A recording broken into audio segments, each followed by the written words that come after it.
ಸಂಭ್ರಮ ಮನೆ ತುಂಬ ಬಂಧು ಬಾಂಧವರೆಲ್ಲ ತುಂಬಿಕೊಂಡಾಗ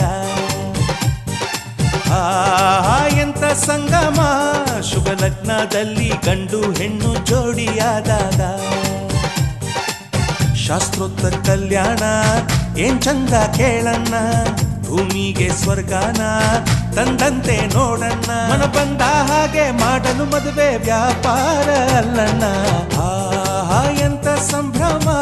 ಮನೆ ತುಂಬ ಬಂಧು ಬಾಂಧವರೆಲ್ಲ ತುಂಬಿಕೊಂಡಾಗ